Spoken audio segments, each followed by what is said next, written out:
అంశం పైన ప్రస్తుతం ఆంధ్రప్రదేశ్లో తీవ్రమైనటువంటి దుమారం రేగింది. సో మంత్రి అనితను ఉద్దేశించి చేసినటువంటి వ్యాఖ్యలు పైన తీవ్ర స్థాయిలో కూటమి పార్టీలకు సంబంధించినటువంటి నాయకులు ప్రజలు కూడా రియాక్ట్ అవుతూ ఉంటారు. ఇటీవల కాలంలో 2 ఏళ్ల కూటమి పాలన సందర్భంగా పూర్తి చేసుకున్న నేపథ్యంలో అటు కూటమి పార్టీలు దీన్ని సంబరాలు చేస్తున్నాయి. ఇంకోవైపు వైఎస్ఆర్సీపీ దీనిపైన వెన్నుపోటు అంటూ కూడా నిరసనలు చేస్తోంది.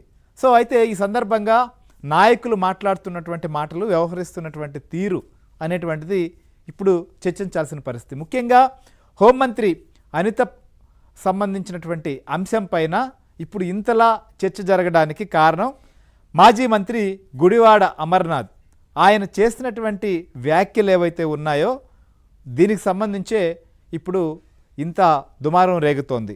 సో ఎర్రటి ఎండలో కాన తీసుకొని వస్తే కేజీ పైగా మేకప్ వస్తుంది.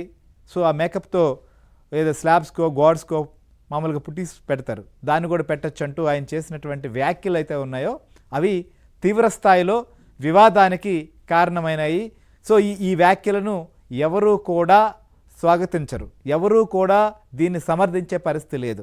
సో మొత్తం మహిళా ప్రజాప్రతినిధులు కావచ్చు, నాయకులు కావచ్చు, మహిళలు కావచ్చు ఇప్పుడు దీన్ని తీవ్ర స్థాయిలో తప్పుపడుతూ నిరసనలు వ్యక్తం చేస్తున్నటువంటి పరిస్థితి మనం చూస్తున్నాం. ఆంధ్రప్రదేశ్లో అమర్నాథ్ సంబంధించినటువంటి బ్యానర్కు కోడిగుడ్లతో కొట్టి మరీ నిరసన వ్యక్తం చేసేటువంటి పరిస్థితి వచ్చింది అంటే ఆయన చేసినటువంటి వ్యాఖ్యలు. సో ఈ వ్యాఖ్యల పైన మహిళా కమిషన్, ఆంధ్రప్రదేశ్ సంబంధించిన మహిళా కమిషన్ కూడా సీరియస్ అయింది. దీనికి సంబంధించి యాక్షన్ తీసుకునేందుకు కూడా సిద్ధమవుతున్నటువంటి పరిస్థితి. సో ప్రస్తుతం ఈ వ్యాఖ్యలకు సంబంధించిన విషయంలో మహిళా కమిషన్ ఎలా రియాక్ట్ అయింది, మహిళా కమిషన్ ఏం చర్యలు తీసుకోబోతోంది, అమర్నాథ్కు నోటీసులు ఇవ్వబోతున్నారా, మరి ఏం చేయబోతున్నారు అనేది కూడా ప్రస్తుతం ఆసక్తికరంగా మారింది. ఎందుకంటే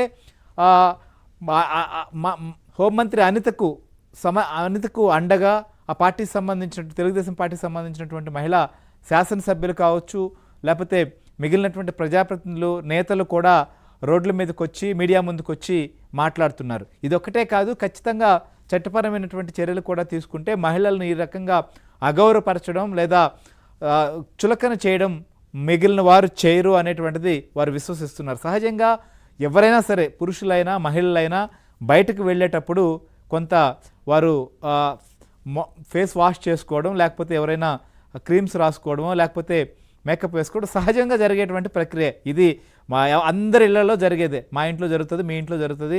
ఇప్పుడు ఎవరైతే విమర్శలు చేశారో వారికి సంబంధించినటువంటి వారైనా ఇంకొకరైనా ఎవరైనా సరే అది సహజం. సో ఖచ్చితంగా ప్రజాప్రతినిధులు కావచ్చు, లేకపోతే ప్రముఖులు అనేటువంటి వారు బయటకు వెళ్ళేటప్పుడు ఖచ్చితంగా వారి మీద ఎక్కువ అటెన్షన్ ఉంటుంది. కాబట్టి ఇటు ఫొటోస్ కానీ వీడియోస్ కానీ అన్నీ ఉంటాయి. సో వాళ్ళ వర్క్లో అవన్నీ భాగమే. సో అందులో భాగంగా వాళ్ళు నీట్గా రెడీ వచ్చి కార్యక్రమానికి పాల్గొనడం తప్ప. ఒక విధంగా వారు మేకప్ వేసుకుంటే కూడా తప్ప. అదేమన్నా నేరమా? మేకప్ వేసుకోకూడదని ఏమన్నా ఉందా? లేకపోతే మహిళా ప్రజాప్రతినిధులు ఖచ్చితంగా ఇలానే రావాలి అనేది ఏమైనా ఉందా? అది ఏ రకంగా తప్పు అవుతుంది? వాళ్ళ యొక్క పనితీరు, వారి యొక్క మాట, లేకపోతే వారు చేస్తున్నటువంటి పని, లేకపోతే వారు నిర్వర్తిస్తున్నటువంటి విధులకు సంబంధించి ఏవైనా తప్పులు ఉంటే వాటి గురించి మాట్లాడచ్చు. అంతేగాని బాడీ షేమింగ్కి ఎవరిపైన మాట్లాడినా కూడా అది తప్పే. అది ఖచ్చితంగా ఇప్పుడున్నటువంటి చట్టాల ప్రకారం మనం పరిశీలిస్తే ఖచ్చితంగా మహిళలను కించపరిచేటువంటి హక్కు ఎవ్వరికీ లేదు. సో అట్లాంటిది ప్రజాప్రతినిధులుగా, మంత్రులుగా, హోంమంత్రిగా ఉన్నటువంటి మహిళకు సంబంధించి ఈ రకమైనటువంటి విమర్శలు చేస్తే ఇక సామాన్యుల పరిస్థితి ఏంటి? ఎందుకు ఇలా చేయాల్సినటువంటి పరిస్థితి వచ్చింది? ఇంత వివాదానికి దారి తీసినటువంటి పరిణామం ఏంటి అనేది కూడా, మొత్తం దీనిపైన వస్తున్నటువంటి రియాక్షన్ ఏంటి అనేది ఒకసారి అసలు గుడివాడ అమర్నాథ్ మాజీ మంత్రి అసలు ఫస్ట్ ఏం మాట్లాడారో ఒకసారి చూద్దాం. మనకు ఒక మేకప్ మంత్రి ఉంది, మీ అందరు ఎవరికి చెప్పాల్సింది లేదు. సరిగ్గా ఇటువంటి ఎండలో తీసుకెళ్తే కేజీ బయటపడుతుంది. కేజీ మనం వాళ్ళ ముట్టి పెట్టుకోవచ్చు. ఆవిడ మాట్లాడుతుంది మొన్న ఏమంటుంది, పూర్వం మేము చదువుకున్న రోజుల్లో మేము ఉద్యోగాల కోసం ఎదురు చూసేవాళ్ళం, ఇప్పుడు ఉద్యోగాలు మన కోసం ఎదురు చూస్తున్నట్టు. ఏ ఉద్యోగం అమ్మా? నువ్వు చేసినటువంటి ఉద్యోగం ఏంటి చెప్పు, మాకు చెప్పు. నువ్వు చేసిన ఉద్యోగాలు మా వాళ్ళు చేయలేరులే, మా వాళ్ళకి చేత కాదు, మా ఊర్లో మహిళకి అంతకన్నా చేత కాదు. నువ్వు వచ్చి మాటలు మాట్లాడతావు. ఒక్కసారి పదవి వస్తే నేను వదిలేసినటువంటి బుల్లెట్ ప్రూఫ్ కారు వదిలి తిరుగుతున్నావు నువ్వు. నేను వాడి వదిలేసినటువంటి నా బుల్లెట్ ప్రూఫ్ కారు నువ్వు వాడుతూ నా గురించి మాట్లాడుతున్నా. నీకు సిగ్గు సెలవు ఏమైనా ఉందా అని అడుగుతావు, ఇక అర్హత ఉందా అని అడుగుతా ఉన్నా. ఏదో పదవి వచ్చేసరికి నలుగురు గన్మెన్లు వెనక్కి తిరిగేసరికి మాకు గన్మెన్లతో పని లేదు, నన్ను కంటికి రెప్పలా కాపాడుకునేటువంటి వేలాది మంది నీకు పదవి పోతే నలుగురు కూడా వెనక్కి వచ్చేటువంటి పరిస్థితి నీకు ఉండదు. నాకు పదవి ఉన్నా పదవి లేకపోయినా వేలాది మంది కార్యకర్తలు నా వెంట తిరిగేటువంటి చేజిక్కించుకున్నాను. దయచేసి అటువంటి వ్యక్తులతో మాటలు పెద్దగా పట్టించుకోగలరు. ఎండకు వస్తుంటారు, వర్షానికి పోతుంటారు, గాలికి వస్తుంటారు, గాలికి పోతుంటారు. ఈ రోజు పెద్ద పెద్ద మాటలు మాట్లాడుతూ ఉంటారు. రైట్. నేను వాడి వదిలేసిన బుల్లెట్ ప్రూఫ్ కారు అది నీవు వాడి వదిలేసింది ఏంది? అదేమన్నా మీ సొంతమా? కాదు కదా. ప్రభుత్వానికి సంబంధించినటువంటి వాహనాలు, ఎవరైతే ఆ హోదా కలిగినటువంటి వారు ఉంటారో వారికి ఆ వాహనాలు ఇస్తారు. అది ఎవరికి శాశ్వతమైనది కాదు. మీరు వాడి వదిలేయడం ఏంటి? మీరు మంత్రిగా పనిచేశారు, అంతకుముందు ఇంకొకరు పని చేస్తుంటారు, ఆ తర్వాత ఇంకొకరు పని చేసొచ్చు. వాళ్ళందరూ కూడా ఇలానే మాట్లాడతారా? పదవి అంటే గౌరవం ఉండాలి. వ్యక్తిగతంగా రాజకీయంగా మీకు ఎవరితోనైనా భేదాభిప్రాయం ఉండొచ్చు, కానీ ఇలాంటి వ్యాఖ్యలు ఏంటి? ఇంత దారుణంగా మాట్లాడతారా? నేను వాడి వదిలేసిన వెహికల్ ఏంటి? అయ్యా మీ సొంత వాహనాలా? కాదు కదా.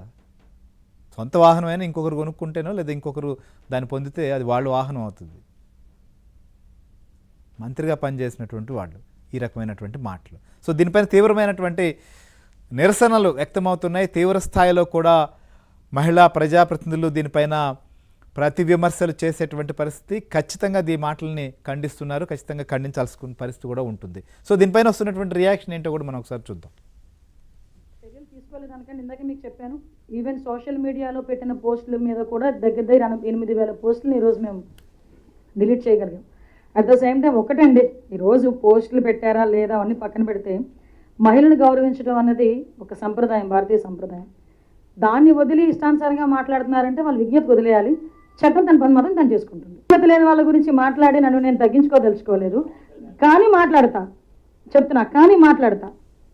ఒక ప్లాట్ఫామ్ మీద మాట్లాడతా, కానీ ఇది కాదు ఆ ప్లాట్ఫామ్. ఇది నా డిపార్ట్మెంట్ ప్రైడ్, నా డిపార్ట్మెంట్ 2 సంవత్సరాల కష్టం.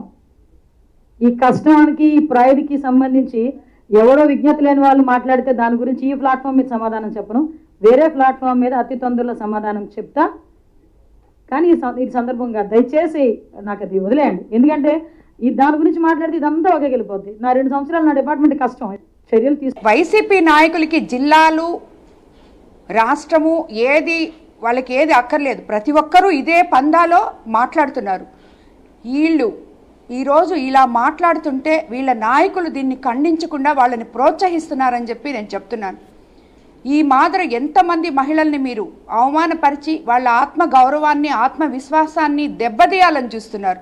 ఇది కరెక్ట్ కాదు, పద్ధతి కాదు. మీరు పద్ధతి మార్చుకోవాలి. ఎవరి ఆత్మవిశ్వాసం కూడా మీరు దెబ్బతీయలేరు.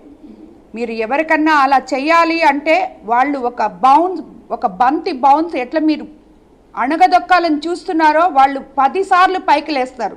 అది గుర్తుపెట్టుకోండి. ఒక పక్క రాజకీయ నాయకులు, మన నాయకులందరూ మోడీ గారు కానీ చంద్రబాబు నాయుడు గారు కానీ రాండి ముందుకి మహిళలను కదిలి వాళ్ళు పిలుస్తుంటే మీలాంటి నాయకులు ఎల్లండి వెనక్కని 4 అడుగులు వెనక్కి మేము వేసే విధంగా మీరు మాట్లాడుతున్నారని మీరు అనుకుంటున్నారు. అది కరెక్ట్ కాదు. మీరు వెనక్కి మమ్మల్ని తోసే కొంది ముందుకి ఇంకొక 10 అడుగులు వేసుకుంటూ ముందుకు వస్తాం. YCP right. ఇది మనం చూసాం కదా. ఖచ్చితంగా హోంమంత్రి అనిత కూడా మీడియాతో మాట్లాడారు ఇవాళ.